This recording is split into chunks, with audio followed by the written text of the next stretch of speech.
making history at CECC. And there it is! Both platforms online and Dip will take it home. What a game. Take a victory lap, take a bow, and take the headsets off and start to yell.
Making sure Dragoon's tech game is on point and didn't even get the chance to in that sequence.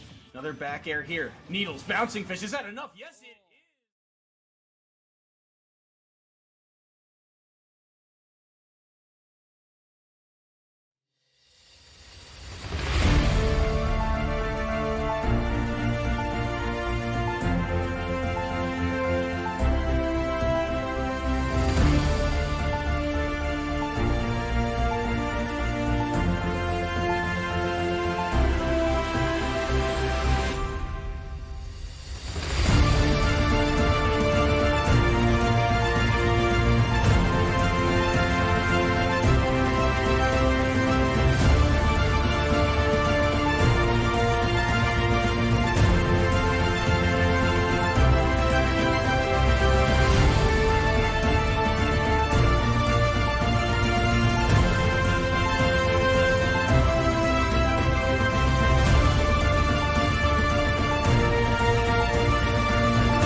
Hello, everyone, and welcome to the ECAC SSBU Super Elite Series. My name is Soy. Alongside me is Keela Miles, and we're getting ready for Week 4 of SSBU action. Miles, we've got a fun matchup on our hands.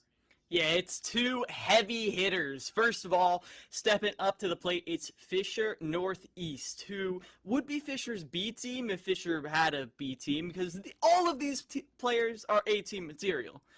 And they are taking on Wichita State, who were the 4th place finishers during our playoffs last year in the ECAC, and they've been training. They've been improving, and they're looking to show all of that hard work here in this rematch, I believe, against Fisher Northeast.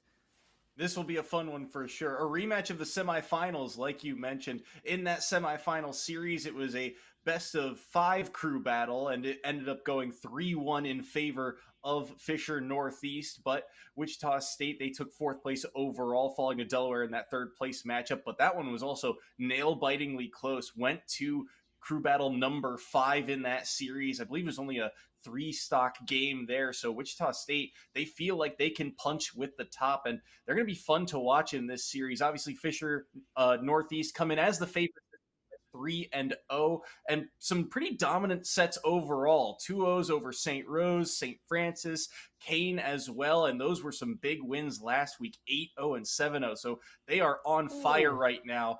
Whereas Wichita State, their one loss came to Fisher East, the other Fisher team in Super Elite, but maybe they get their chance at a run back against Fisher this week. Yeah, it's going to be like you said, an uphill battle, especially when you look at who Fisher is bringing to the table. But for their opener, we have a Mega Man Ditto coming. Taking on Linny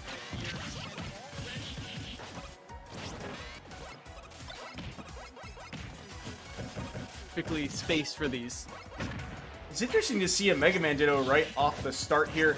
A lot of focus, I think, for Wichita State falls on Linny. He's one of the most experienced players on this Shockers roster, played in numerous games, and when Wichita State wins, often it's off the back of him closing out a series or having these big swinging performances, taking, roughly 5 stocks off of these, 9-stock crew battles. So to lead with a big hitter like him is interesting to watch, and especially for a Ditto match with Luigi, we don't see them too frequently, but it shows that there is going to be some experience for Fisher Northeast with this Mega Man. Yeah, Blitzluigi has a great early edge guard, but gets stuck with the sticky bomb, keeps putting on pressure at the ledge, but Linny fights their way back to center stage. Now, what I've been seeing a lot from Blitzluigi is a lot of these cross-ups, a lot of these little ways to mix up where Linny is looking to fight them. But at the end of the day, Linny needs to be able to close out these edge guards, these edge traps, which Luigi is trying to do right there, gets the forward smash, covers the get up, and now it's Blitzluigi up a stock. Generally a good idea there to go for that move around the ledge. Instead of just snapping to ledge, go for that back air, but the dash back, I believe, by Blitzluigi got them out of that situation, allowed them to punish with the forward smash. So down goes stock number 1. It's Fisher Northeast to strike first here. Blitzluigi will try and continue to chip away at this stock, gain as much extra credit as they can. Leaf Shield doing so much work as well. They'll look to try and trap them on the platform here. Not getting too much for it, but Linny just cannot find a way to really find an opening here, eating so much percent, already up to 80.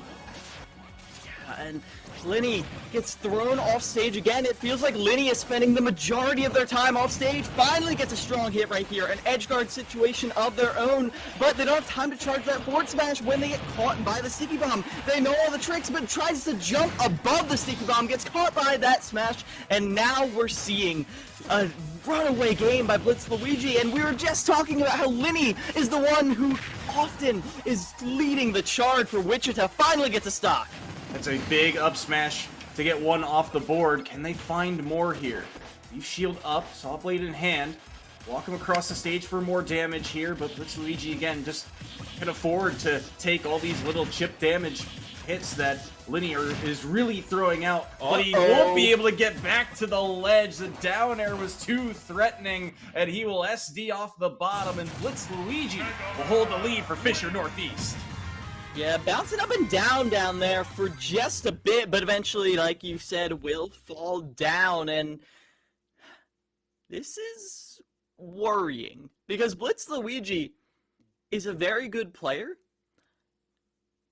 and I mean no disrespect, is definitely not one of the heaviest hitters stepping up to the plate tonight. Blitzluigi is a player who, on any other team, would be sweeping through, but Tony Pajamas is in the back of that ring, and Tony Pajamas doesn't mess around. So Wichita State, they've just seen their Linny go down in a Mega Man Ditto, and now they have to try to figure out what the counter pick is, what the counter play is. That's going to be very difficult right here, because even though the Ditto doesn't say anything about your actual ability as the character, it does hurt to see one of your star players go down in that one-on-one head-to-head matchup.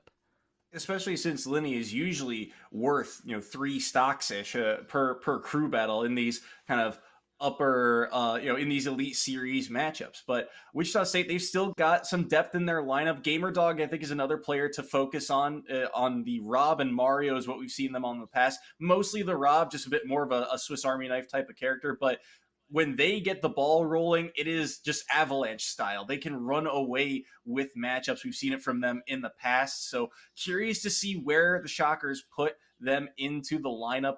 Linny and Blitz Luigi here to open things up was an interesting deal. And like you said, Blitz Luigi isn't I think the spotlight character that comes to mind when you look at the Fisher roster, but that's because Fisher just has so much depth. We talk about it between the two teams here. It just feels like every single player is a powerhouse in their own right. And when you power rank these players, Blitz Luigi starts to fall towards the bottom because of the performances we've seen from other players on Fisher. But still, you have to find ways to work around it. And I think, one of the things that stuck out to me, oddly enough, in that matchup, it felt like Linny was trying to use tricky movement to try and take stocks, whereas Blitz Luigi's movement just felt a lot cleaner in terms of the neutral game and using tricky movement to get in and get damage onto Linny. It felt like a contrast of when to change momentum in that series. Mm-hmm. And it was very intentioned on the side of Blitz Luigi in that first stock to get that initial advantage that snowballed throughout the rest of the match. We saw Blitz Luigi going for a lot of cross-ups, going for a lot of cross-up B-reverses, so they're shooting the projectile back as they're fading away. It's making it very hard. It was making it very hard for Linny to find an opening, so instead, it's going to be Trajan stepping up, seeing if they can take down Blitz Luigi after Linny was able to take a stock, and this is going to be very difficult. Toon Link is historically very hard to track down, light, floaty with a lot of projectiles, but the problem is Blitz Luigi doesn't really need to track down Trajan in order to make the stage impassable for them. Trajan, one of the newer players, I believe, to Wichita State, but certainly an impact player. They've had Toon Links in the past, had some good performances, but Trajan, what can they do here against Blitz Luigi? So far, through the first 40 seconds or so, very even, slight edge in percent to Trajan, 51-45. They get grabbed and back thrown here, able to hold shield on that forward smash, but now the pressure's on. They're off stage once more. They've done a lot of Zair, and they threatened it again, and that time, Blitz Luigi was ready for it. Great job covering that fade. You were talking about that tricky movement. Blitz Luigi double jump to force a fastfall from Trajan, and then immediately fast fell down with them because Mega Man's double jump isn't that high. Great tricky movement right there. Great awareness from the character as Trajan, like you said, is down a stock right now. Blitz Luigi still only at 74, so Trajan is gonna have to really work hard to try and take the stock. They're going to need a few more interactions before they can really land something solid.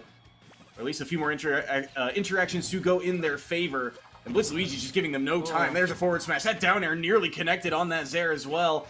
No ability to follow up on that platform. Neutral air will knock Blitz Luigi away. Air dodge around the back air as well. And Trajan just feels like their offensive options are a little bit scrambled.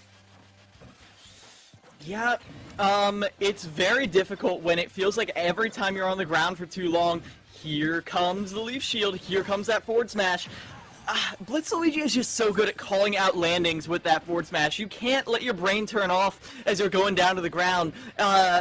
Against most characters, it would be safe, but that forward smash is just such a strong option, such a strong coverall. Forces a jump with it this time, and they both stand shielding in the gun smoke, but eventually they both back off again. Pops him up with a bomb, and finally gets an up air right there. Trajan up in stocks. Able to take one, and a big one at that, for the sake of momentum. Getting that stock off the board was just what Wichita State needed. That lingering hitbox of up air doing the trick. Blitz Luigi now down to their last one, but can Trajan find it? They're up to 112 here. They don't want to sacrifice too much, but they've got to get rid of this Fisher player to keep things within striking distance. Dash attack will knock them up towards the platform, but will not use it. Down air and Sawblade will not connect. Trajan will be back aired away once more. Blitz Luigi keeping them to the corner. How does Trajan get out? Rolls in. The battle for center stage is on, but it's going in Blitz Luigi's favor, but that roll was everything to avoid that forward smash. Yeah, for once, I love that roll in right there. Ooh, that was a very scary situation for Trajan, but they're holding on.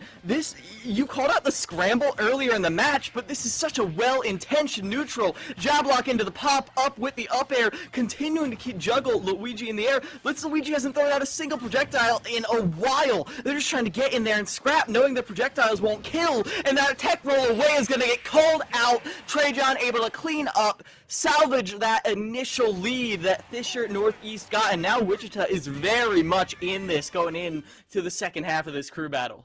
What seemed a little shaky off the start from Trajan was instantly turned around as that series went on. The play around high percents, being able to evade those really damaging blows at the red was really, I think, a key in that factor. And Blitz Luigi, throughout that game, you called it out, wanted to try and take that stock, but in order to do so, they really had to go in. They were able to evade that forward smash so many times that they had to look for something different, and they hadn't really played that boxing style so far today, and when they did, they lost to the sword. And like you said, that boxing style, towards the end of that, it wasn't Blitz Luigi just cracking out of nowhere. Trajan was just being so oppressive, it felt impossible to get a projectile out. Bomb into bomb. Toon Link can have two bombs out at one time, so you're just struggling to deal with the fact that you're being pelted non-stop, and then you try to land, you get caught by the boomerang. You fast fall down, you're immediately caught by the jab. It felt like Blitz Luigi had basically no safe areas on that stage, and so they weren't throwing out the jabs. They weren't throwing out the saw blades or the leaf shields or the forward smashes or anything. And as soon as Trajan smelled that blood in the water, they were on top of them. I said Toon Link is hard to track down, but they're also hard to keep out, apparently. And also there's that issue of timing, right? When you have a player like Toon Link, or a character like Toon Link, right? Those bombs and arrows and boomerang come out relatively quickly, whereas Mega Man, a lot of those projectiles, especially things like the forward smash, take a little bit of time to charge up. The leaf shield, right? They've got to pull it out first, and then it's got to sit there for a moment. Then they can opt to walk around with it or not. So a little bit faster pace of play from that projectile game also helped out Trajan. We're seeing locked in for the second member of Fisher Northeast. It's going to be Kiwi on the Pac-Man, and Pac-Man versus Toon Link. This feels, again, like a very kind of distance-based game, but we've also seen Pac-Man, they can scrap and they can put up a lot of damage very quickly. Yeah, it's been a joke since day one, but Pac-Man is an S-tier zoner and an A-tier boxer, because I don't think Trajan's going to be able to get away with a lot of those cheeky aerials right on top of shield, because Pac-Man will just, frame 5 out of shield you into a combo. Like, even just Pac-Man with forward air can deal out 40%. No projectiles, no fancy Z-drop mechanics, gimmicks, no, just forward airs, nairs, forward airs, maybe a down air thrown in at the end. Pac-Man can deal out some serious damage, so you gotta be careful, because even when you get in on Pac-Man, it's not enough. I'm curious how the Hydrant is going to play into this, too. The fact that I feel like it's going to force Trajan to be very creative with how they're lobbing their projectiles overhead. Maybe they're going to play a lot more around these platforms. It remains to be seen, but right now, the ball is in Kiwi's court. And I think when it comes to the Hydrant too, from the few times I've seen Kiwi play, it feels like the Hydrant is just kind of it's variable throughout the series. It feels like there are some times where, it feels pretty obvious to just set this up by time, set up those projectiles, get whatever projectile you want online first. And then other times it feels like, all right, all the focus is on the Hydrant now. It is on, where is it going to bounce to? How hard am I going to hit it? How far will it cover? Will it linger on your shield or something along those lines? So it feels like it's a very flexible style that Kiwi can play in this matchup against Trajan. And I feel like this first bit of the match, like the first stock, is going to set the tone of the entire thing. If Kiwi comes out of the gate swinging, It means they see a flaw in Trajan's defense, and they are going to exploit it. Kiwi's going to run out and just start comboing Trajan to the high hills. But if Kiwi is showing a little more respect, a little more restraint, playing the projectile game, kind of playing a more chip-based game, it's like, okay. I see your defense. I respect it. I'm not going to get bodied by trying to break through it. I'm going to wait for my opportunity. And again, that first stock, that first little moment is going to set the tone for the entire match. And I'm very excited to see how these players clash because Kiwi, I mean, they're one of the best to do it on Pac-Man, period. Especially in the collegiate scene. It's hard to lay a finger on those big red gloves. And on an interesting side note here for the side of Wichita State, I mentioned that their record's 2-1, but all of their matches have really been close. Their largest margin of victory was 4-0 in week 1 over Old Dominion in, I believe, the very first set of their year. Outside of that, their victories, it's been 3-0, 1-0, 1-0. So it's been very, very close for a lot of these games. And even against Fisher, they pulled it relatively close, 4-0. So one stock on the second player. And Fisher is a team known for, in previous iterations, 9 stocking teams. So it is a full, to bring it to nearly the last member of the other Fisher squad is notable. We'll get to see how far they get along in this series. But these close matchups, I guess my point is, have tended to lean towards Wichita's favor. And the fact that it's now only a 1 stock game, starting to trend towards the Shockers' favor. Yeah, 100%. I worry, though. I worry because how many times have we seen Fisher go down to the wire and we're like, is this the time where Fisher's going to finally fall? Is this the moment? And then the second game, they 9-stock him. Like, it feels like Fisher is going to be adapting so hard. So, whether Wichita wins close or loses close, I am looking to see how that second game starts. Because Fisher, they sit there, they analyze, they talk it out, and then they get right into the action. And you got to be ready. You have to keep it in the back of your head that Fisher is going to read your style like a book. You've got to bring new things to the table. You've got to be ready to push back against them. Otherwise, they are going to be brutal. Tony especially is the one I think of for that. The fact that Tony will just body people who had maybe even taken down Tony in the previous game. Tony will be like, okay, I know how it's going to be. So we're going to see how Kiwi does that in just a bit. We're getting everyone in the lobby. It's taken a bit, but thank you all for your patience as we're getting through this. But yeah, this is already a little bit of a heated match. Like you said, the fact that it went down initially, like when Trajan lost that first stock, I was like, okay, it's going to be a quick game. And then Trajan brought it back.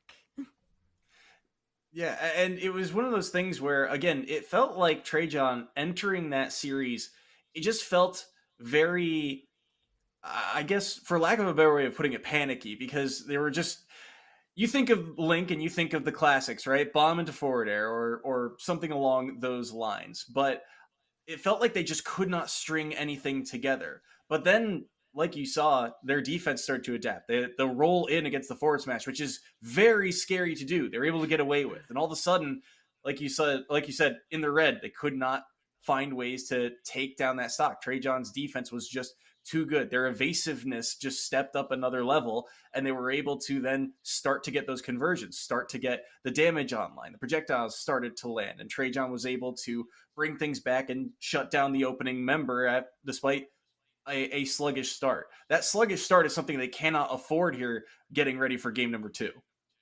Not at all. It's very difficult to come back once you're... It's very difficult to come back once you're down a stock. It's very, very difficult to come back when you are on 1 stock. And all those little mistakes you made in the beginning, they hurt so bad. They sting. And that's kind of where we rest. Because if Trajan is able to even make a dent in Kiwi, maybe, just maybe, this last player can clutch it out, because who knows?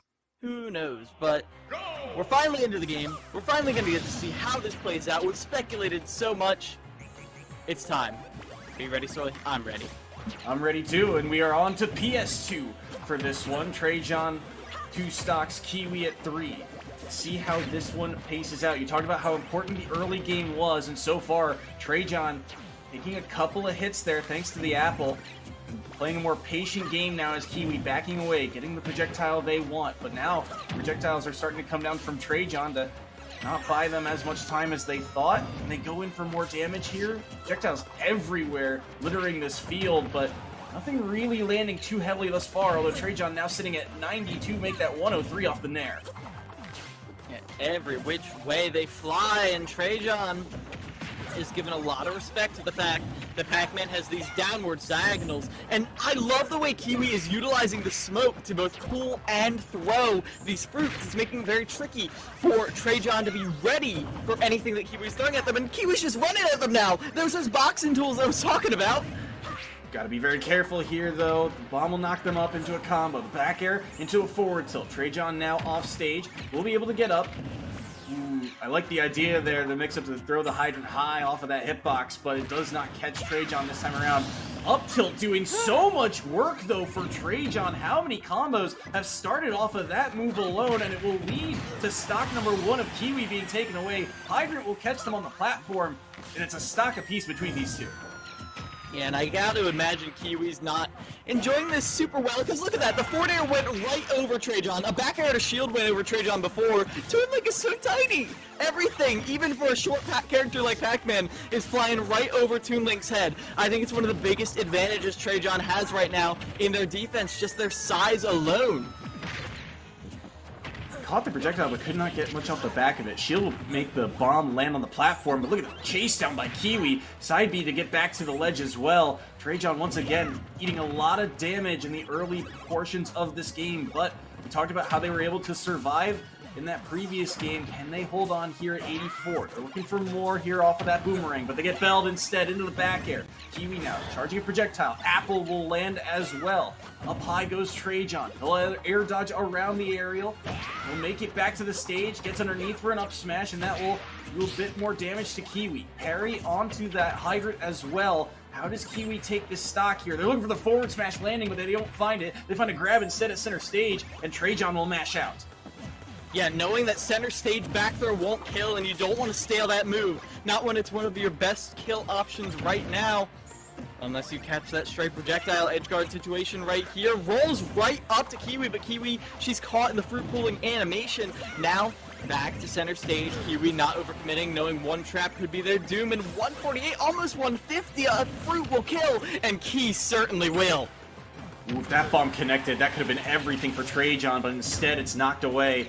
Hydrant lingering. Oh, good coverage there, but they just barely missed the timing of it. That key was so dangerous, and if it connected, it was likely to stock. So many things can kill Trajan now at 167. They cannot afford another strong hit here.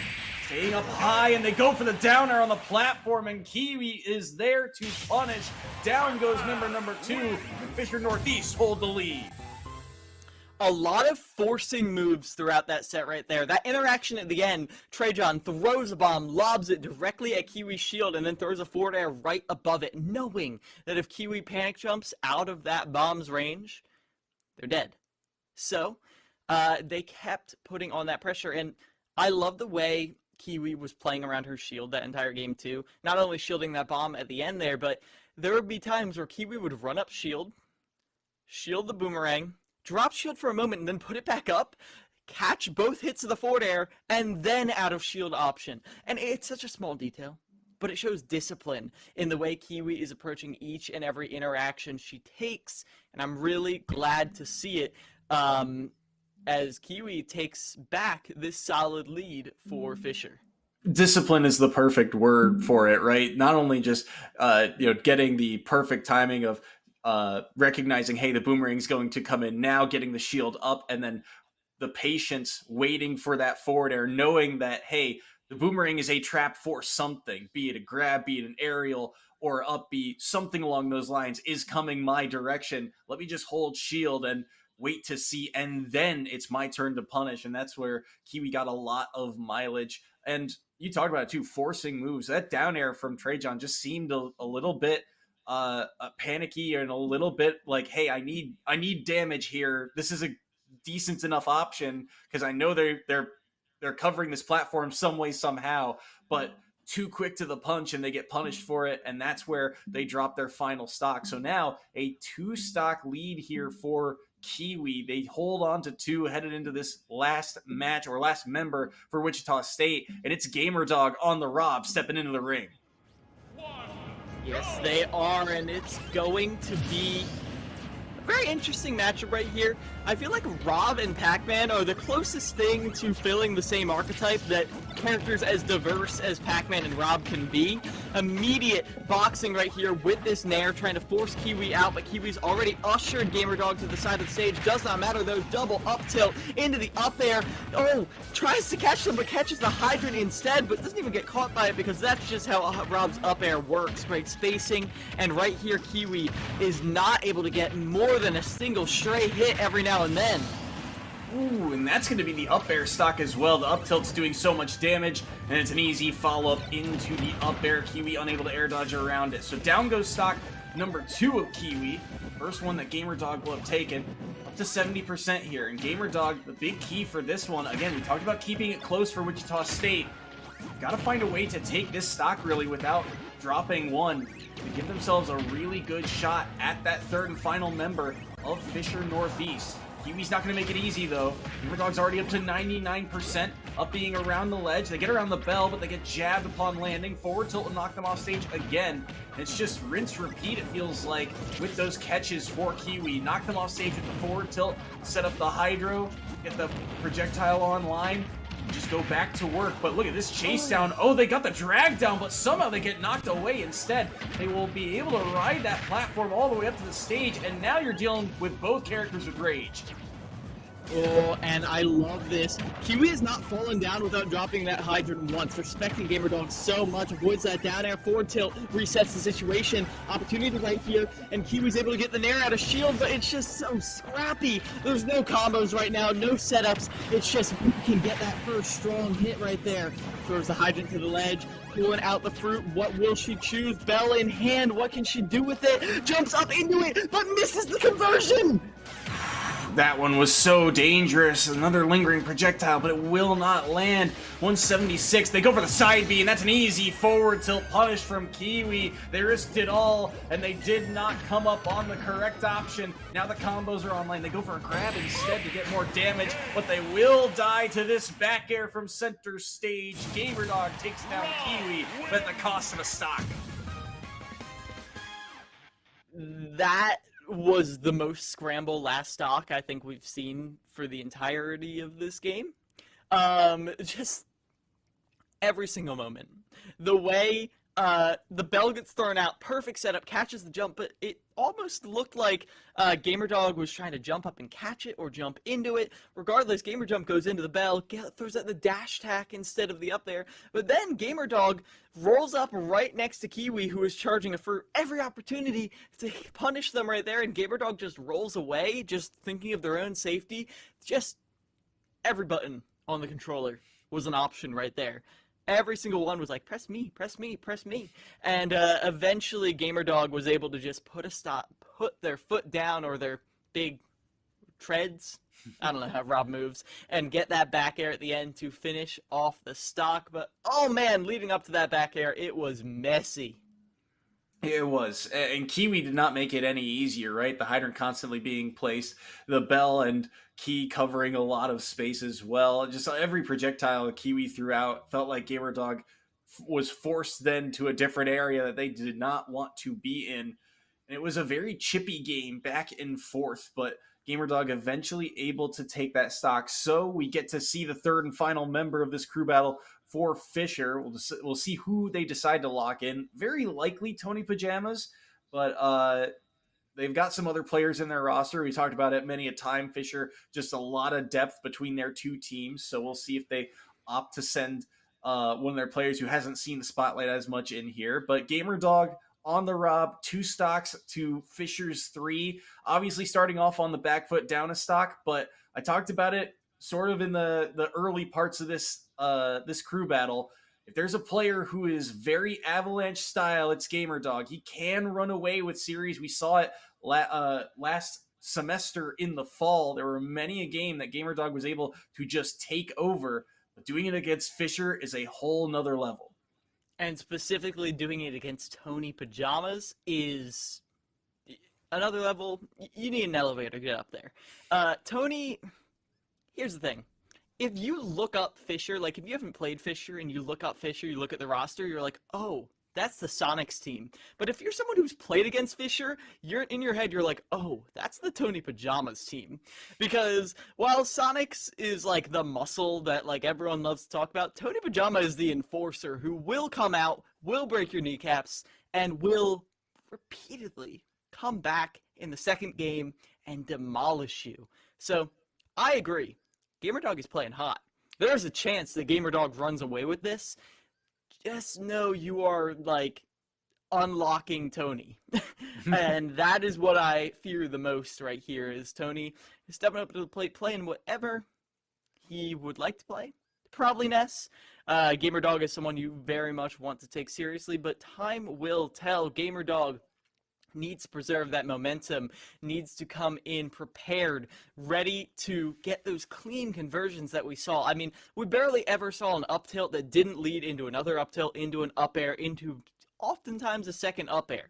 GamerDog was always prepared, always ready to catch those conversions, and you can't be dropping any of them. You need to take every opportunity to take a stock here, because there are not going to be many of them. There are not. We'll see how this pans out. Interesting note here, if GamerDog is able to even take 1 stock off of this final member, Tony Pajamas, then it is going to be Tony Pajamas locked in on the Ness for this battle. It will be the closest game that Fisher Northeast have had all season long, for at least this split, I should say. The closest match they had was a 3-0 victory in set number 2 against St. Rose Golden Knights back in week 1. It was a 3-0 victory. So we'll see if they can hold that standard of the 3-0s, or if GamerDog can bring things back here for Wichita State. On PS2, Tony Pajamas eating some early percent here. Rob can certainly dish out the punches and dish out the damage. Not making these combos very easy for Tony Pajamas to get to, but there is a side B, drag down into down tilt, and all of a sudden, lapped in percent. Oh, chasing all the way, but GamerDog is one of the first people I've seen to actually punish Tony for that. But a back air out of the up tilt, but not like that. As Tony gets that PK fire into the grab, a little bit of a scramble situation, knowing that the laser is going to come out. Great awareness by Tony to set up the second stock for success. 3 stocks to 1 right here. Tony Pajamas poised to take down Wichita. I mean, it almost seems like an autopilot to throw out those projectiles, be it laser or gyro, and he gets it right either way with the down B, sealing that one away thanks to the aerial afterward. And all of a sudden, Tony Pajamas has 1 more stock to take to secure this opening crew battle. He's up to 90% though. Can GamerDog find one? Wanted the up smash, but the Nair beats it out. And then, again, these side Bs, or sorry, down Bs, stalling out, mixing up the landings. GamerDog cannot find a way to track down this Ness. Tony's back on the ledge though, and he gets back aired instead. Fordo will knock him away. Should still be able to make it, but can GamerDog get the edge guard? No, doesn't get the 2 frames, but the side B, the lingering hitbox, will do the trick, and down goes stock number 1. Ooh, Tony put on some pressure, real pressure at the ledge, but Rob is a touch of death character, not out of this yet, and not gonna play baseball at all with Tony. I'm not letting you do that at all, and there's the gyro combo, by the way. As I said, Rob is a touch of death character, and you can just get touch of death. Rob holds on right here. GamerDog, 1 more chance in this. 1 more strong hit from Tony will do it. GamerDog knows it. Tries to get the gyro online, but Tony knocks it away. Picks up the gyro for their own. GamerDog just wants 1 hit. 1-0 to death is all they need, avoiding all of these PK aerials. Gotta be so careful. How do they land? Quickly fast falling through. They get the gyro out. Gets absorbed once more, back to 0 at 164. Can they find a way back on stage? Oh, the gyro hit the stage instead, which means Tony Pajama gets a punish, and that is how crew battle number 1 goes in the books. So, Tony earned that win. Tony held that lead, fought for that lead, but that's such a heartbreaking way to end it. We all saw that gyro bounce right off the lip of the stage. Didn't hit Tony. Tony did not have his shield up, so it would have been a prime opportunity to maybe carry Tony across the stage with a combo. But the fact of the matter is, it would have been one chance at a 0 to death. As I said, you need to take every single opportunity to take down Tony because he will not give you many. And the fact that we were so hopeful for that one chance that Tony barely let slip through and GamerDog didn't take it shows just how oppressive Tony was that entire game. GamerDog put up a spectacular fight, beautiful 0 to death. But at the end of the day, you were down a stock, and Fisher will take it. But only one stock left on Fisher. That looks very doable up until you get to that second crew battle, which is going to make it very difficult. So we'll see where they end up going for that.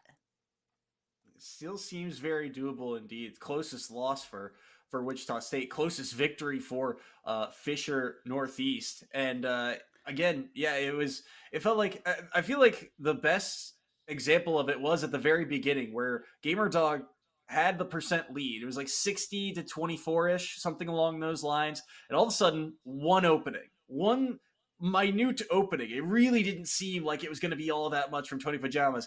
And then he linked it into all those down tilts, and you look at the scoreboard again, and all of a sudden, oh, you went from 24 to 87 in that sequence. All of a sudden, it's Tony Pajamas in the lead.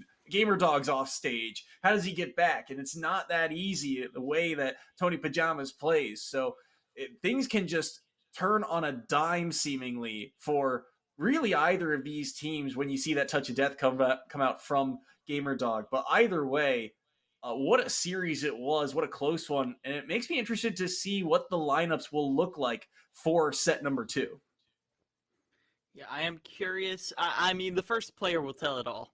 If it is going to be Tony opening it up, the Executioner's blade is coming down. They're looking to just end it outright. Tony feels like he has a read, and he's going with it.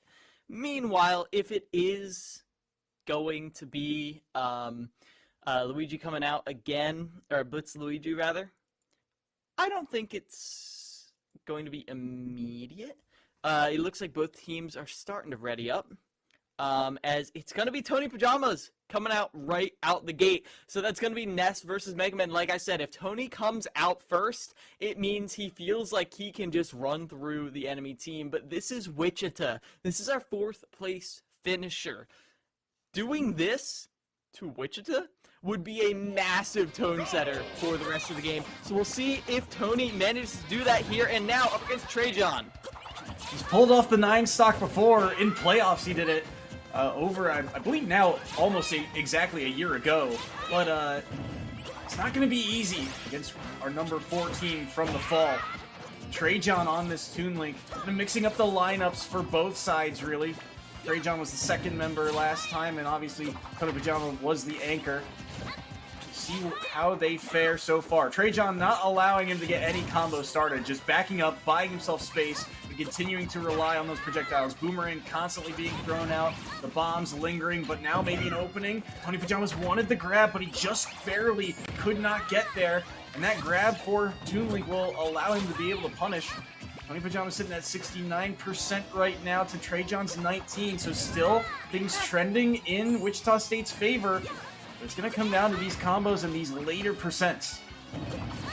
Yes, it is. Tony gets a drag down. That's all Tony usually needs, but misses that conversion off the platform. Uncharacteristic, but again, with how elusive Trajan is, using Toon Link's incredible aerial momentum to stay out of harm's way.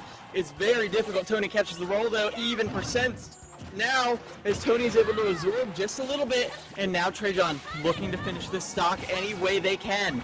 Love the movement there from Trajan to evade one of those options, or one of those coverages from Tony Pajamas by sliding off the platform with the air dodge, but instead It is a dead even game here, and this is the red, where Trajan has thrived in the past. 89 to 99. Gets nared away instead. Arrow doesn't land. Neither of them get to the stage. They get back aired instead. All the way across they go. Bomb in hand. They get side beat as well. And the falling hitbox will lead to the up smash. The bomb won't save them. And Trajan will drop the first stop. That was such an elegant edge guard.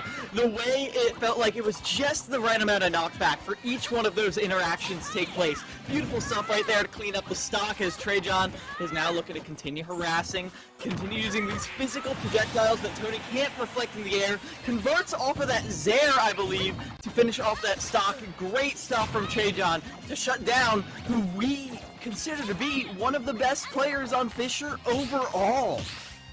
One of the best considering their past performances, and just parry after parry saying, all right, you want to throw projectiles? Fine. Let me show you what I've got. I've got the timing down. You're going to have to scrap with me eventually. Things still very even, though, between these two. 28 to 29, just back and forth they go.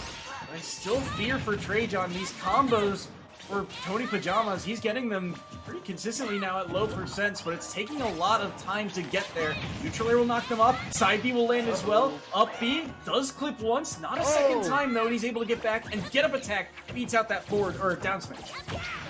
Tony putting on a lot of pressure, but Trajan never taking the bait, trying to get stay grounded against Ness when Tony is dancing all up above, knowing that a reversal from Tony would mean death. So stay on the ground where you have access to these fast tilts. I'm liking what I'm seeing right here from Trajan, who's trying to hold on to the stock.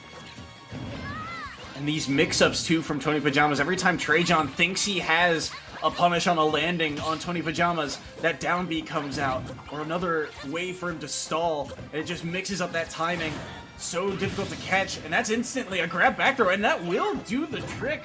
Thought Trajan might have had a chance to survive that one, but instead, the stock is forfeit. So just like that, Trajan down to their last stock in the opening bout of round number 2 between these two schools. 87% on Tony Pajamas, so it's going to take some effort still for Trajan to find this stock. They need an opening. They went for the boomerang, and they get punished heavily for it. They're already up to 93. Down smash will land as well. Across the stage they go, and the absorb will heal them up a little bit more, so the challenge becomes even more difficult for Trajan.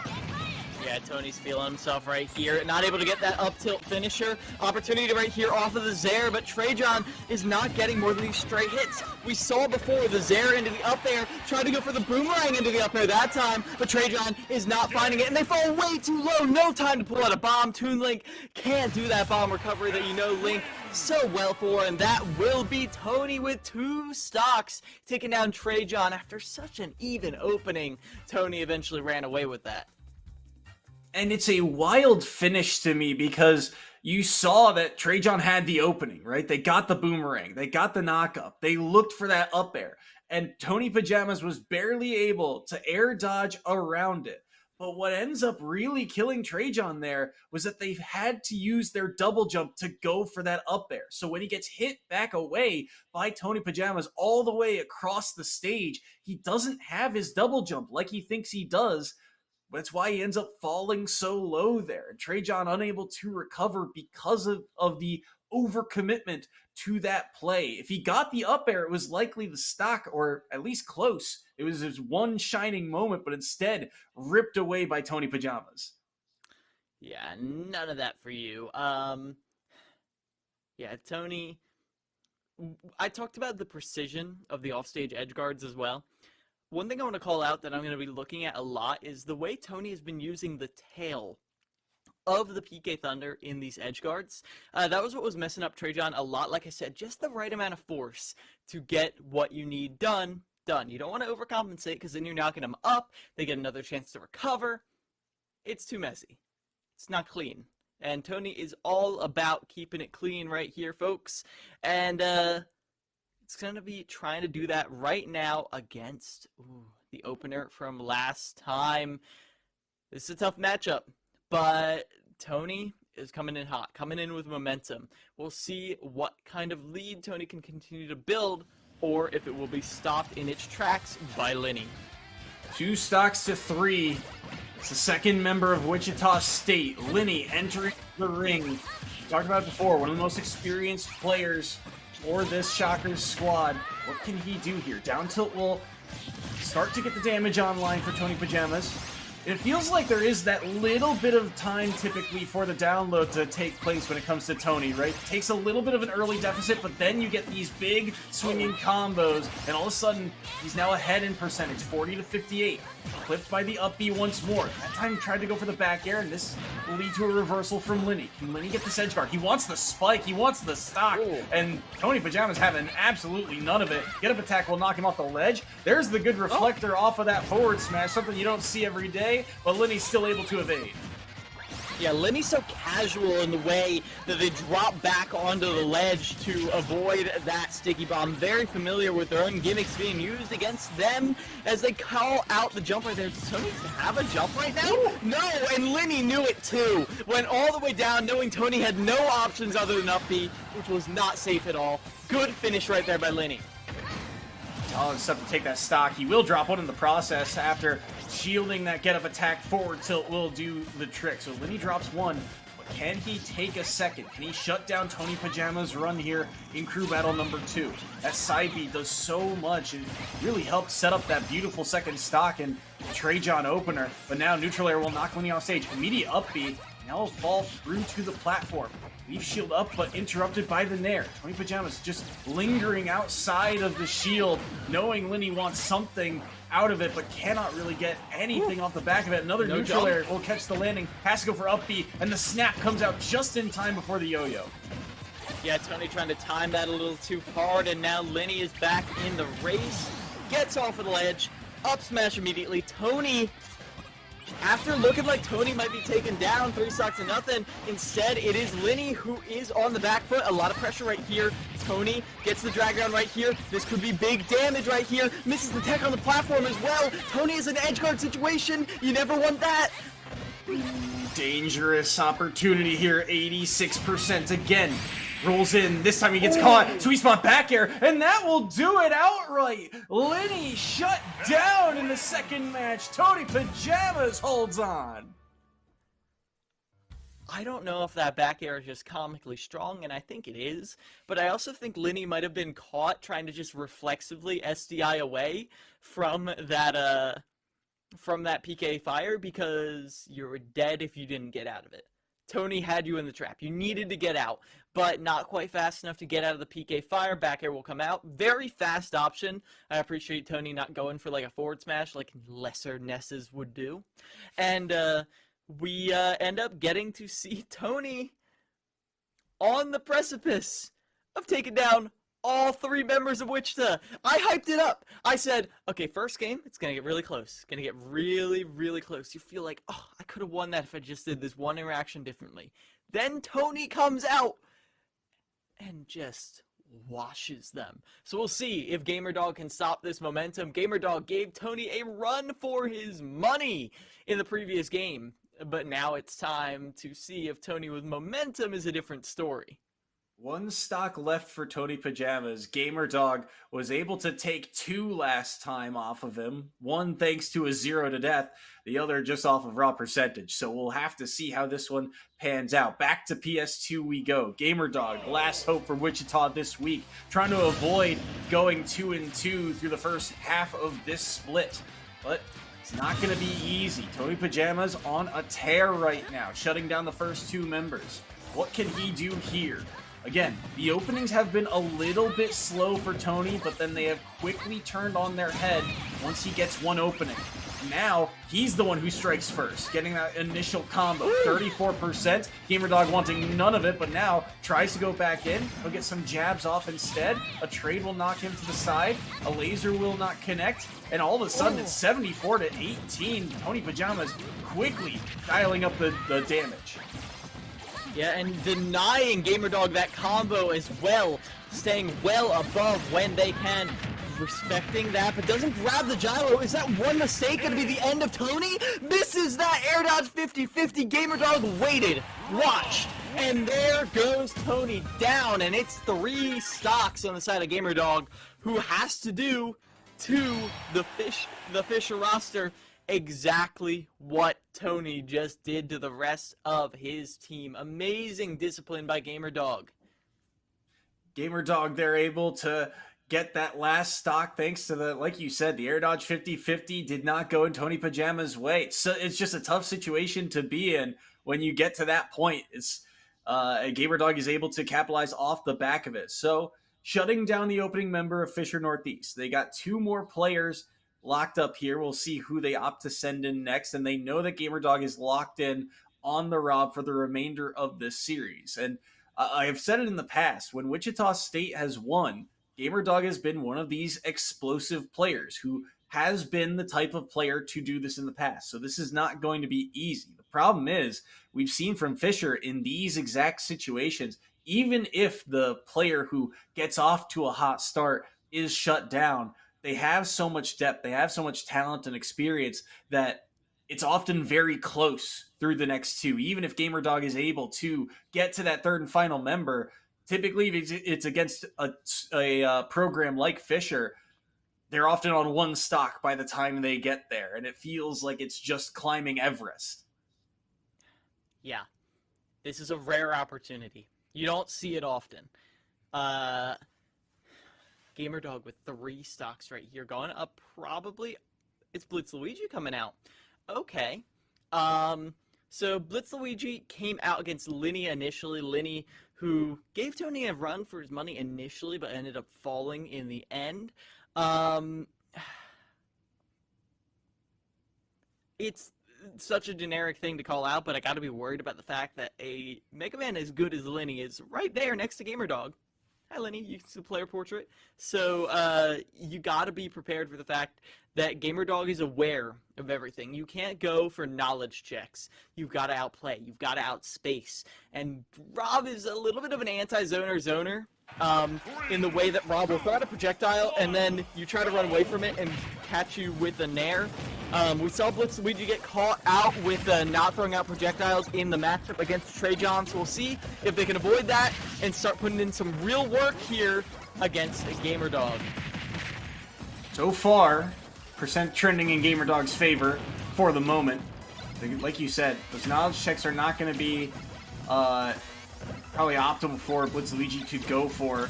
Also curious to see how the mixing of styles, you know, we commented in the ditto between Blitz Luigi and Linny how the way they opted to use kind of the shift in momentum in this character's kit was utilized at different points in time. So I'm curious to see how GamerDog adapts to that. Able to shield that forward smash and get stuffed out by the forward air of Blitz Luigi. Eating a little bit of damage from these up airs, but will be willing to sacrifice it to gain some positioning on the stage. Unable to get in once again. These forward airs are just stuffing out every opening. Down tilts galore here from GamerDog, but they're unable to get the follow-up on the back of it. There's the jab, and there it is. Eventually gets the knockdown. The jab reset into the up smash, and that will be stock number 1 off of Blitz Luigi's board. You couldn't see it, but every single time GamerDog was leaning in for that down tilt, they were just saying, tech those, tech those, tech those. And when Blitz Luigi didn't, that's the jab lock. Going again for these horizontal combos, but Blitz Luigi knows that it's better to escape to the sky. Sure, you risk the fact that up air could be coming out, but I think it's worth it. Again, tech those! As Blitz Luigi is taken down, Aaron Rodgers through avoids the same trap that befell Tony, but still, Blitz Luigi gets caught out by these stray hit aerials. GamerDog still on 3 stocks.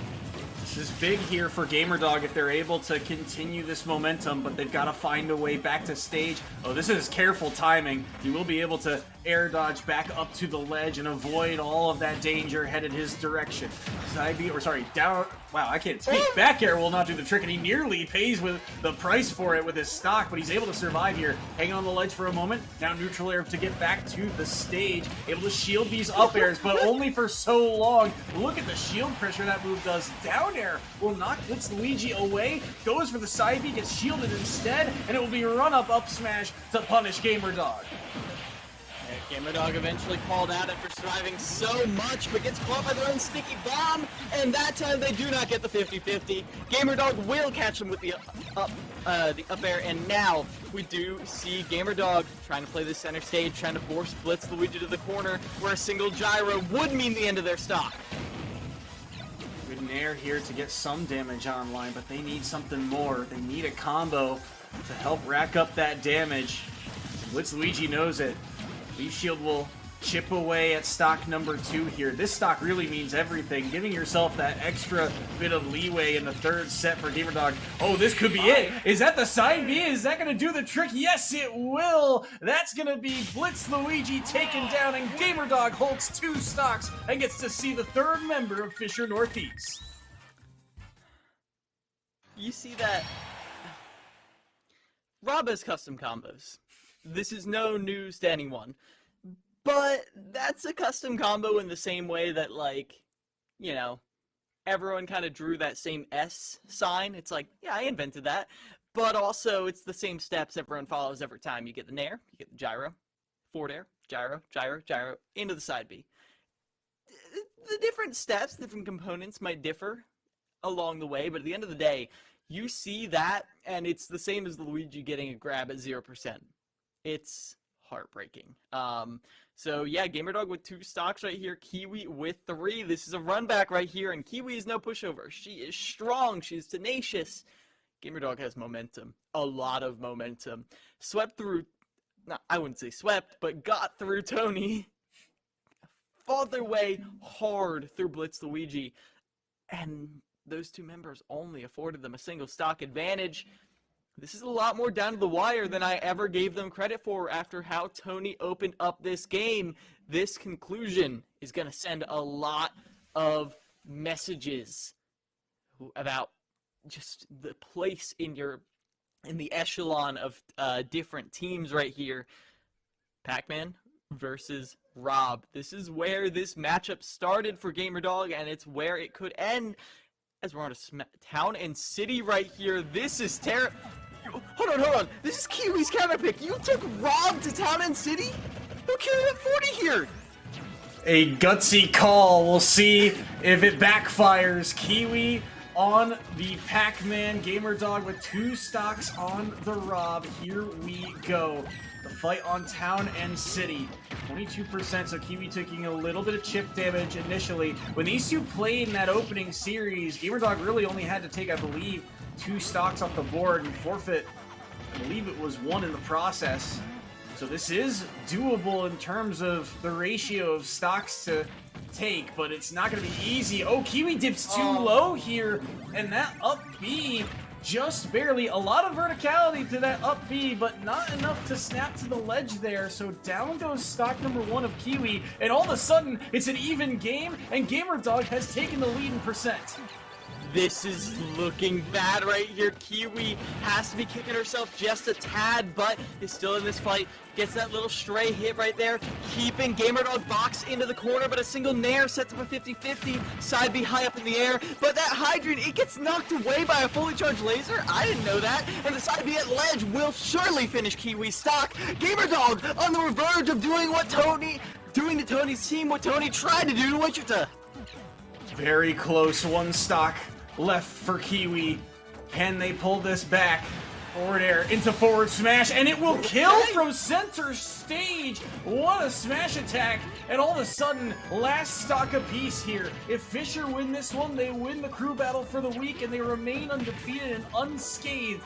Can GamerDog rewrite it here? They need a forward air. They won't be able to find it. Neutral air at the ledge. Percent trending in, I guess, really Wichita State's favor, but it is still very close. 10% now separate them. The battle for stage control is on. Both have the projectile they need, but neither one willing to really risk anything here. They know 1 opening is really all they need. And look at this, it's Kiwi to find it. Oh, instead, I thought that we'd see the side B, but instead they go for the projectile play. Oh, gets caught by the second hit of the Hydrant, but that Gallagher does knock them away from ledge. The second backer, though, does connect. Kiwi air dodges in, barely survives, grabs ledge. This is getting close, so... Woo! holding the shield just barely on that hydrant. 108 to 107, landing there, won't be able to find it. It's Bell, I believe, in the kit, and they won't be able to land it. He grabs the Bell instead. They have each other's projectiles, but they will not be able to land either of them. Gyro on the opposite side of the stage. Dash attack catches the landing, but they will not find the stock quite yet. Forward air will knock Kiwi away once more. They recover high, and they will get caught by the up air, and Gamer Dog will take down Kiwi and earn a win for Wichita State, which means we've got a third crew battle to play. What a performance right there from Gamer Dog at the end. Just discipline, composure towards the end. Like, I was expecting to see Gamer Dog kill move, kill move, kill move, kill move. I was expecting to see up air, up air, up air, up air, up air. We saw none of that. We saw very composed gameplay towards the end right there. Very nimbly navigating Kiwi's projectiles, at least as nimbly as you could. And Kiwi was on the back foot, trying so hard to convert into another Galaga, convert into that Bell. And in the end, Gamer Dog was able to close it out at the end right there. Kiwi made it very difficult. Let's make that clear. But at the end of the day, that is going to be a 1-1 scoreline. I believe this is mimicking what we saw in the playoffs last year. Wichita did take a game. And this puts a lot into question right here as to what the player order is. Because Tony cannot just sweep through this whole roster.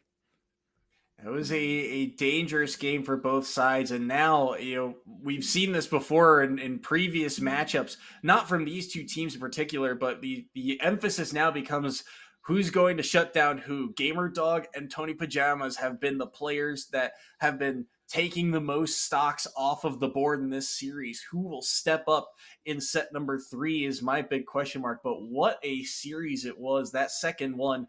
Gamer Dog being able to take 7 stocks in total, 1 off of Tony Pajamas. And Tony is probably thinking in the back of his head, if I win that coin toss, if I win that 50-50 air dodge, if I have one more chance to get back to stage, maybe, just maybe, I take one more off and that's all we need. But instead, Wichita State show that there is a crack in the armor of Fisher Northeast.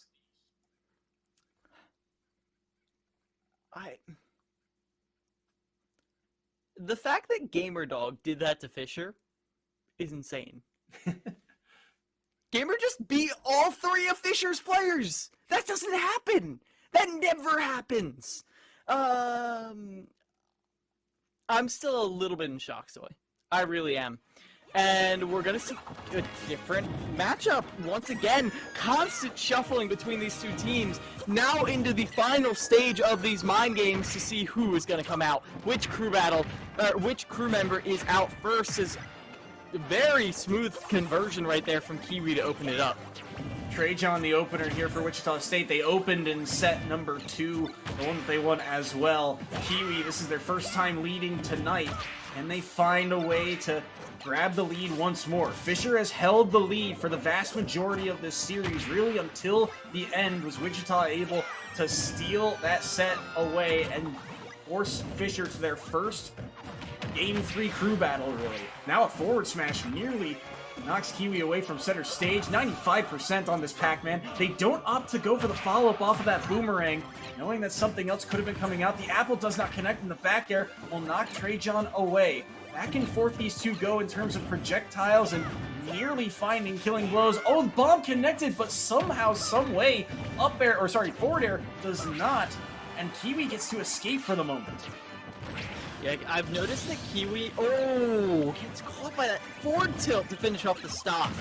And this is where it gets a little tricky. Where do you find this kill? Key is online, doesn't manage to call out the jump right there. Kiwi is always trying to call out the jumps with these keys. Now trying to do this on the recovery right here. I love that! The pop-up with the trampoline. Beautiful stuff right there from Kiwi to trap Trajan in the recovery. As of right now, even though it's Trajan with the lead, Kiwi's still keeping this very even. Be very careful here if you're Trajan. Every stock matters so much in what came down to the wire last time. You gotta be very careful with these red percents. They get forward thrown instead. And Kiwi, we talked about it early on about how back air for Pac-Man can kill from center stage, but every time Kiwi's getting a grab, it's in a bad place. The hydrant is pushing the momentum away from where the grab could kill from, and so it's just no easy opportunity for Kiwi to get those stray kills off of, seemingly their one opening. And Trajan, because of that, is able to chip away at this second stock. They're at 42% right now, looking for another opening, but they get jabbed off stage once more. Zaren roll in this time, and they will immediately disengage. They don't want none of the bell, but it turns into a key instead, and that will be the end of stock number 1 for Trajan. And that was a while. Remember when we were talking about how Kiwis were looking for the stock, looking to find the finisher like a full minute ago? That's how long Trajan holds on. Trajan is so elusive, always using 2-link superior aerial momentum, knowing when to stick to the ground, when to go high. So hard to find the kill on Trajan, and while you may stack up some percent, good luck finishing the stock in any reasonable amount of time. If we see a kill before 100, I will applaud. 60 to 54 here. Very even once again. It's one of the first times Kiwi has taken the lead in terms of percent in this game in particular. Bombs galore once again, 3 landing in a row and nearly a 4th, and it nearly led to another forward air, but unable to connect that last one. Up tilt into up air will do the trick though. Surprising amount of knockback on that move will seal away stock number 2 of Kiwi. So now 73%. There's a lot of work to be done here for Kiwi to bring this one back. Falling up air leads to a combo as well. Can't get the forward airs though. Down air will land and down away goes the hydrant. Neutral air will knock Trajan away, but already 53 onto Kiwi's last stock. Ooh, this is getting tense. You do not want to let Wichita get a lead right here when you saw how they just played from behind. As Trajan weathers the storm, waits out that hydrant, but it's caught by the bell. That little bit of aerial movement gets caught right there, and now we do see Kiwi an opportunity right here. We've seen how they can combo off of this Gallagher right there. Catches the bomb, uses it to extend their own combo. 53%, 63, make it 70. Great stuff by Kiwi right there, 0 to 72. What a massive turnaround that was. Felt like Trajan had all the momentum, and now all of a sudden it's a dead even game, 73 to 87. Kiwi, that combo, brought everything back and gave them the lead. Now, they'll have to find a way to close out this stock. The lead has meant so much for either of these teams. 73% to 87.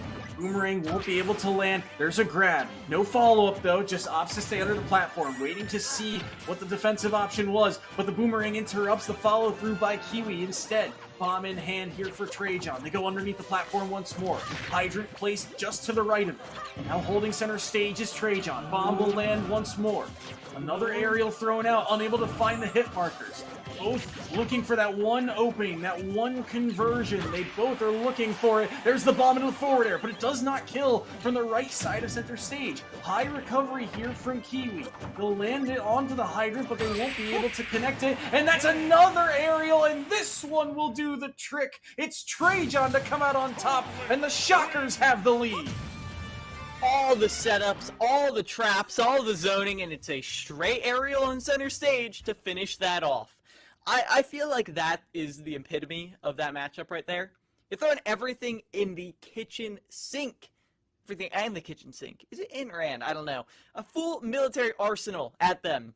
But at the end of the day, it's just 2 people slugging it out on an empty battlefield. Well, stadium. As, this right here is a lead. It is a lead for Wichita that you do not want to give Wichita, as Fisher Northeast, the clear favorite coming into this. We hyped them up, is on the back foot. And at a massive turning point, too. We talked about how this is an 8-week regular season. It's week 4 right now. And so every match means that little bit more. Fisher, obviously, with their performance thus far, they're undefeated. But if Wichita State were to drop this series and fall in this one, they're at 2-2 through 4 weeks. It's a long way back to the top for the number 4 seed from last split, from the fall, if they fall here. So this is a very big game for them. And obviously they want revenge from that playoff match, that best of 5 crew battle. Blitz Luigi entering the ring, and I think this is more or less kind of what we expected to see, knowing that Tony Pajamas had such an impactful performance in the previous series, and knowing that GamerDog is likely going to be the anchor once again for Wichita State. They're holding those pop-off players for last here is likely what we're going to see. The question is, how much can Trajan get off of Blitz Luigi, or can Blitz Luigi tie the game outright? If you remember, in the first crew battle, it was Blitz Luigi who took down Lenny, and then it was Trajan who answered, and I believe took down Blitz Luigi. Might need to get fact-checked on that. But regardless, Trajan was the answer. Trajan feels confident in this matchup, confident in their ability to maneuver around this Mega Man. And so we'll see just what Trajan is able to do here in this match on Kalos. Yeah, we have not seen Kalos today, and I do remember that Wichita State is one of these teams that, Fisher often, it's, bread and butter, PS2, Town and City, very, very frequently. But it's very rare that we get to see them taken to a stage like Kalos. But I remember Wichita is one of these schools that often likes to go to these lesser picked stages. I remember way back when, you go back to the days of Geonosis and N-City, the Palutena and Bowser, they would love to go to stages like Lilat as well, and now we get to see a little bit of a shade of that here on Kalos. Can Trajan find a window to extend Fisher's lead, or will Blitz Luigi tie things up? So far through really the first minute, Blitz Luigi is the one at a deficit, and Trajan was the one to eliminate Blitz Luigi from the first crew battle, but I believe they dropped one stock in the process. Ooh, and here they come, constantly fishing for that up air right there, trying to force a jump and then go into the up air, knowing that on a stage like Kalos, that is such a good win condition, as once again goes for the Zaire, doesn't get caught, continuous pressure right there, as Trajan is not eating any real chip damage. They're just taking a pellet here or there, finally gets a hit. 70% here on Trajan. Love to hold on to this stock if you're Wichita State.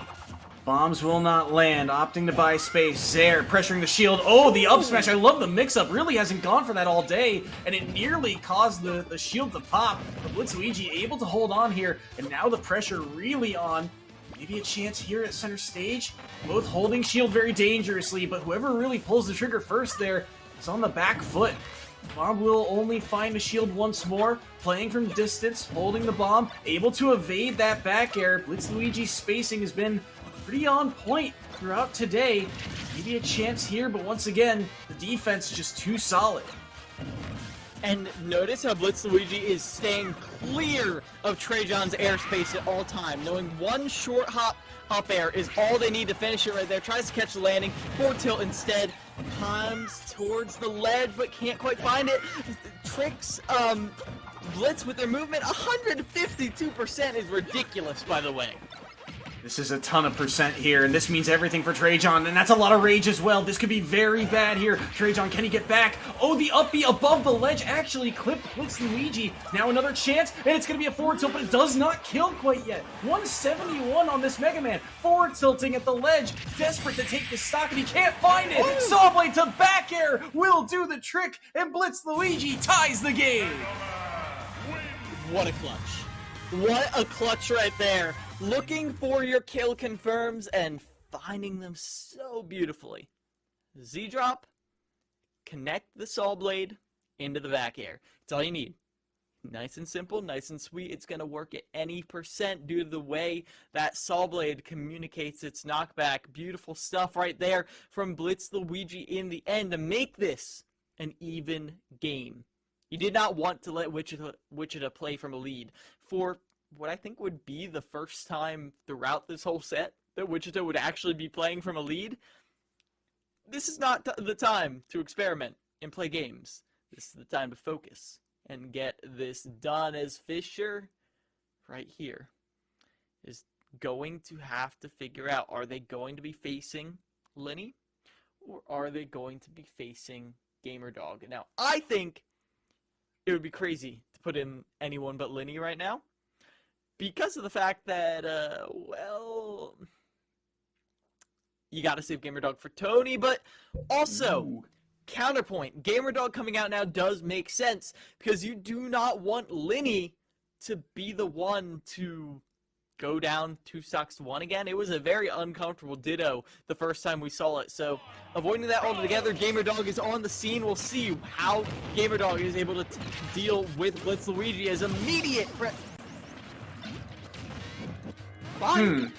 Well, I guess, Gamerdog came out the gate swinging, and Blitz Luigi just not ready for it at all. Did not have their jump there, did not react to it in time, and down goes stock number 1. Gamerdog is out for blood, and he wants to see that third and final member of Fisher Northeast. He wants the rematch against Tony Pajamas or Kiwi, but can they get to him? Blitz Luigi right now doing a fantastic job.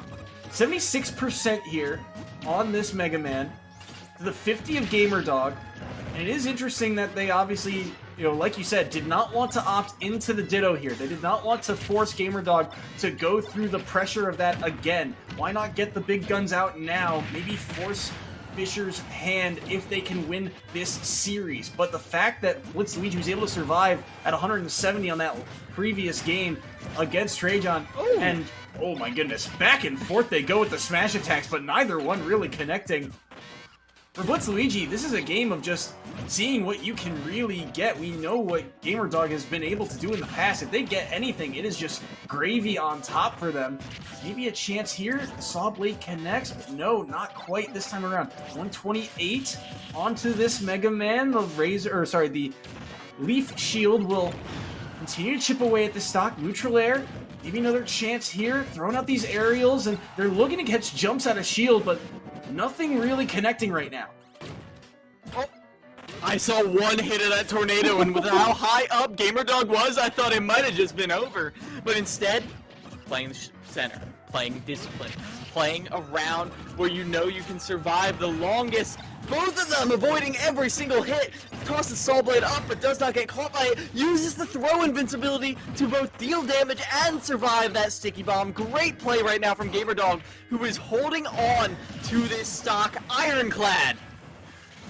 Force everything, really. Another grab came out, and the up throw will do the trick, but somehow Gamerdog falls out, and that is dangerous. Back here will do the trick, so down goes Gamerdog's first stock here.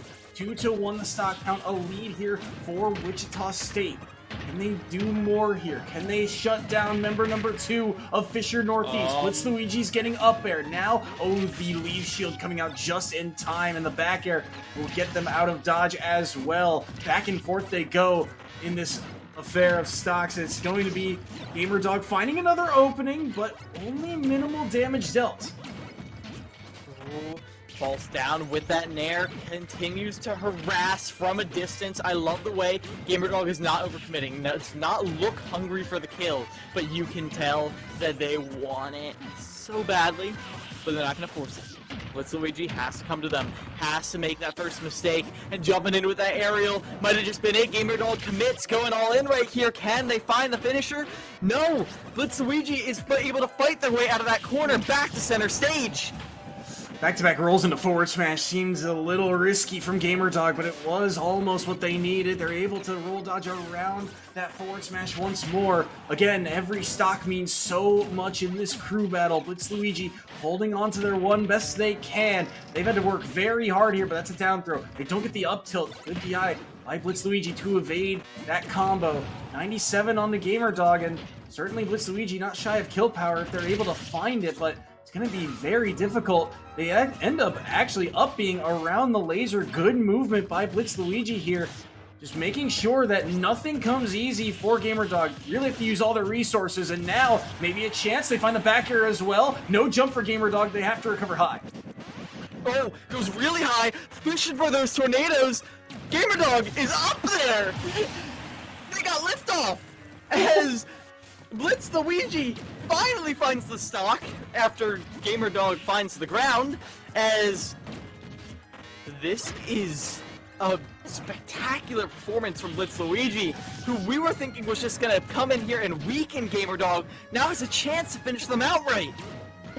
Can they do so? 107. Remember, they SD'd the opening stock. If they were able to hold on, this would be a whole nother tale. 107 now. And the Leaf Shield tacking on damage little by little. Gamerdog knows they need an opening. They're looking for anything right now, and the Saw Blade now in the hands of the Mega Man. Neutral air. They can't find the up air. They can't find it again. These air dodges are no longer going in their favor. Again, Gyro knocked away. Every little thing Gamerdog is trying to play patient, trying to wait and see, but there is no room left for error here for Gamerdog, chipped away at, and he's just playing patient, waiting for another opening, just saying, hey, if you're gonna run around, throw out all these projectiles, I know my distances, but oh no, this could be a combo, and now Gamerdog is in the red. This is scary, but what a way to end that game.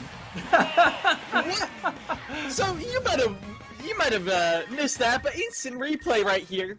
What happened there was, for whatever reason, Blitz Luigi did an up smash in the center of stage. So Gamerdog ran to the center of stage and did an up smash. Why? I don't know. But at the end of the day, that's just how it goes. That's just, wow. Blitz Luigi, what a performance against Gamerdog, the person who swept through the entire Fisher Northeast team last time. And here they are. It's incredible, Soy. Just incredible.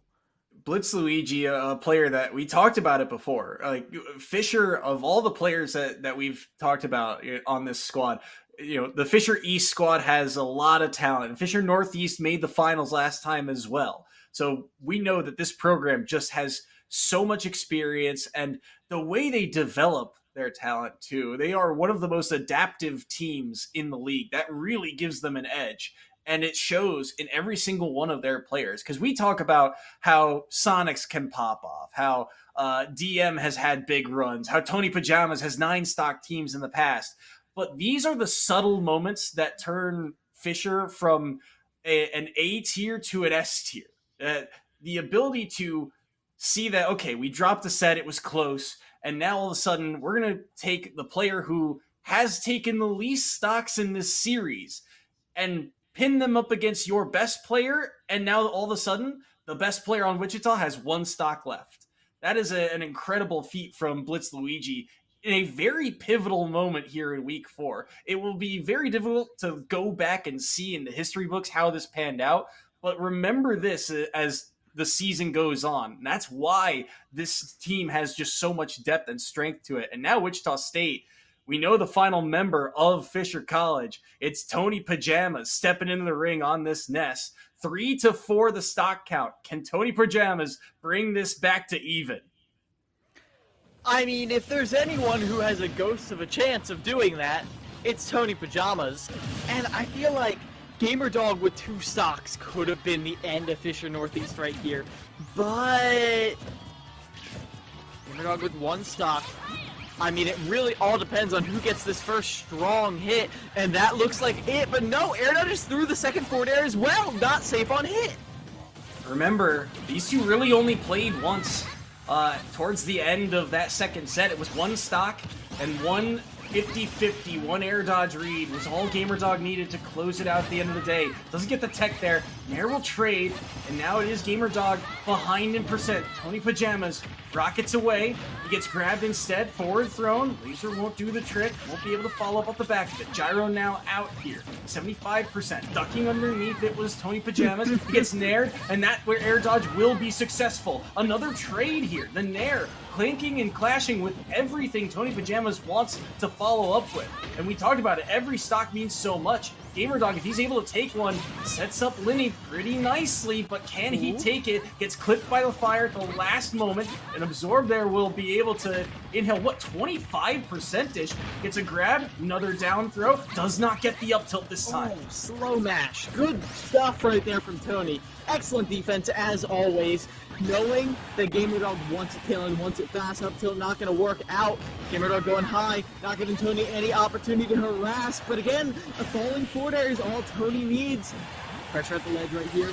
Not gonna fall into throwing out that smash because you know the up air will be close to follow right there. If Gamer Dog gets one down tilt, can't convert the up smash though. Dash attack, not gonna do it. Oh, and he just got around PK Flash as well, and that side B will connect as well, but it won't be able to take the stock quite yet. 113 to 175. You can feel the bit of panic, and that side B will catch the landing that time around. One stock off of Tony Pajamas here.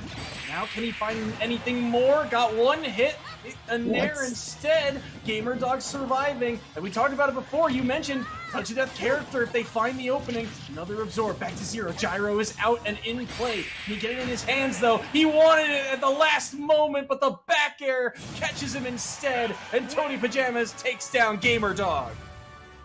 What a way to put a cap on that right there. The fact that now Tony has a major chip in his shoulder, a major crack in that armor, 2 stocks against 3 stocks to close this out. And can I say, in that last stock, my heart dropped in my chest when I saw Tony absorb that laser. Not for Tony, but for Gamer Dog, because when you're against a character who is touch of death, when you're against a character who can 0 to death you don't want to be at 0. And seeing Tony absorb that and putting him back at 0, I'm like, no, you're back in the range where he's gonna kill you. I know Rob can do custom combos at any percent, but I do wonder if the merits of that absorb are always there, but in the end it was the correct decision. Tony was able to utilize the fact that moves just aren't safe on hit to continually get counter hits because Tony is at a lower percent. Good aerial defense right there, knowing exactly when you can get those counter hits, and now Tony has 2 stocks to do that against Lenny.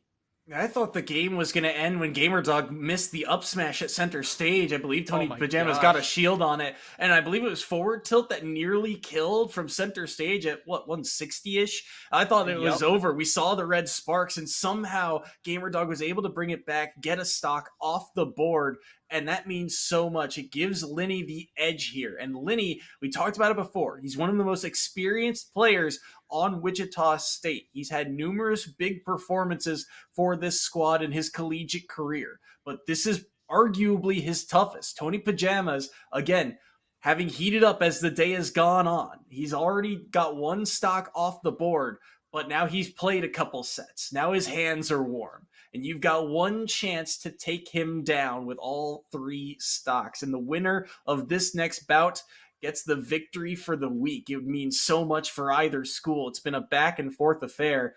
Tony Pajamas versus Lenny, they really haven't played all that much today. Tony Pajamas did, I believe, end up taking all 3 stocks off of Lenny in the second crew battle, dropping 1 in the process, if I remember my math correctly. It was a really weird game, and the fact that, I mean, Lenny kept it close for that entire first stock when they were fighting, scrapping. And then Tony got the first stock from Lenny. And Tony dropped 1 in the process, but got the first stock. And then that second stock was gone. And then that third stock, Lenny made it close, brought it even. But at the end of the day, Tony ran away with that too. So you cannot let that happen this time. You gotta stay strong. You gotta stay resilient. You gotta know when to switch things up against Tony, as Tony goes into this last stock, as this will be the final game of the night. No more overtime, no more nothing. We are at literally the brink, and we'll see who ends up standing atop it. Looking at the stage selection now, just curious because of the way the stages have panned out. I mentioned it before. Fisher, very cut and dry. It's typically your classics, PS2, so on and so forth. Smashville, the pick here, a stage we have not really seen throughout the day. Lenny versus Tony Pajamas to round things out here in week 4 of the Super Elite Series here at ECAC. 1 stock differential. Tony Pajamas with 2, Lenny with 3, and the battle is underway. PK Fire right out the gate. Lenny forced off stage. High recovery right there. Covers their landing with the down air. Good stuff, but narrow shield will put Tony back in advantage. The shield will chip away at that stock.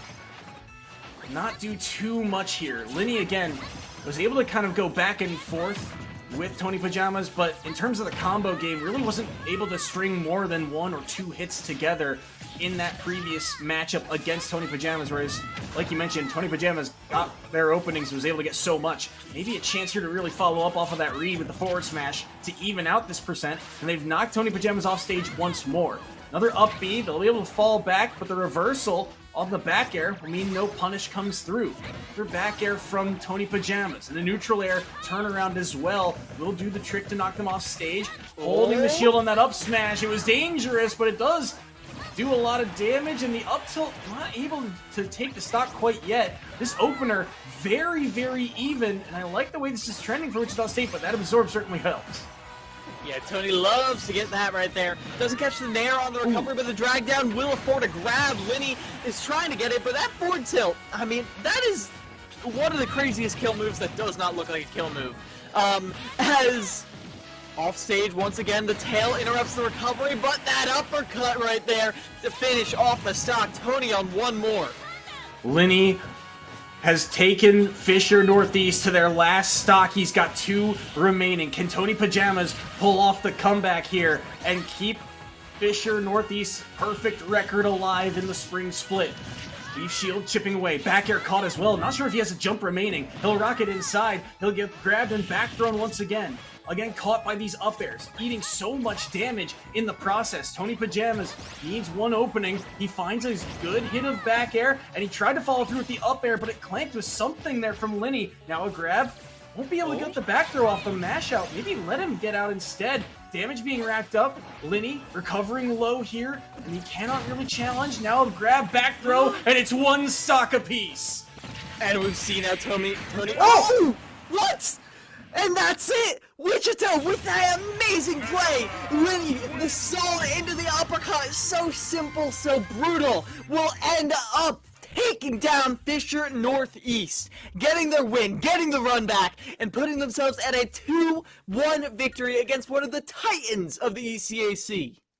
Revenge is sweet for the Shockers. Wichita in set number 3 take down Fisher Northeast, and it was close. Both of their wins by 1 final stock, but a win is a win, and Wichita now via tiebreaker of head-to-head are ahead of Fisher Northeast in the standings, dealing Fisher Northeast their first loss of the spring split. What a back and forth affair this was, and I was thinking in the back of my mind, there were many a time where Wichita felt very panicky. They felt very scrambly of, hey, we have a chance to take down a Titan. You know, Trajan was forward tilting at ledge while they were escaping, you know, using an up B away. Linny felt like he was reaching a couple times for up smashes. Gamer Dog had these moments where it felt a little panicky, but they eventually calmed themselves and were able to find the clean conversions, and Fisher Northeast takes their first loss in the spring series. Unbelievable stuff right there. A storyline for every single player, and we're going to get to hear just a little bit more about that as we're going to get an interview after just a quick break. So don't go anywhere. This is an interview you want to see. So tune back in just a little bit when ECAC will be back with an interview with Wichita.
Hello, everybody, and welcome back to the ECAC. We are here with Lenny from Wichita State after a spicy win against the side of Fisher Northeast. Right off that, Lenny, how you feeling?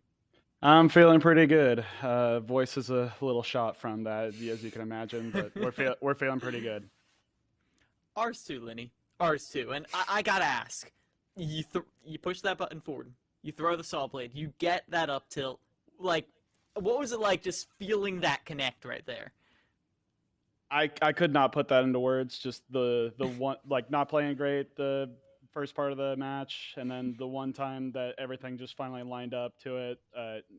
I can't put that into words, but we didn't waste the chance that we were given on bringing it back game 3. That's what I'm most happy about, was I didn't waste the opportunity. You guys this year have had a lot of close matches. I mean, every single one of them really coming down to, aside from maybe 1 or 2 games, coming down to the last player. But did this one mean a little bit more to you guys because of the storyline of it being a rematch of the semifinals from the fall split? Absolutely. We always have a little bit extra motivation to beat the teams that beat us previously. Just try to get the run back on stuff. And usually, like from the past in other leagues, we always deliver on a run back. So it felt really good to get another opportunity at it.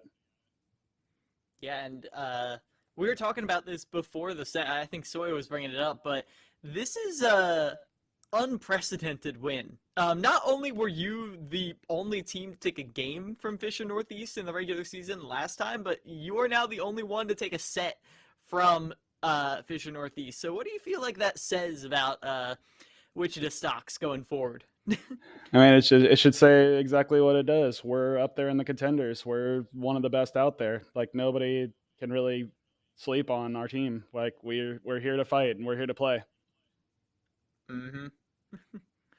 So for you guys, can you tell us, I guess, about the program at Wichita State? Because for SSBU specifically, I know you've been around for a while, but it's gone through a lot of changes. I mean, I remember way back there were, it was the days of really the captain being N-City, and Geonosis was a part of the depth of the roster. But now, how do you feel about this roster iteration of this lineup of 3?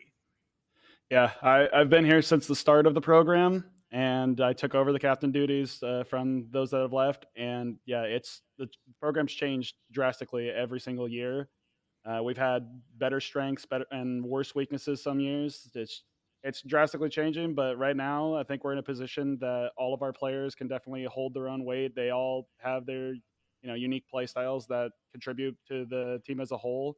And I think this is honestly one of the strongest that we've had in any semester. Well, that is very exciting to look forward to, mostly because that means the balance of power is very much shaken up. I can't wait to see it, but I think with that, we're going to wrap up. Is there anyone you want to shout out? Anyone in particular? The only one that I ever do shout out is going to be my coach, Justice. Been with me from the start.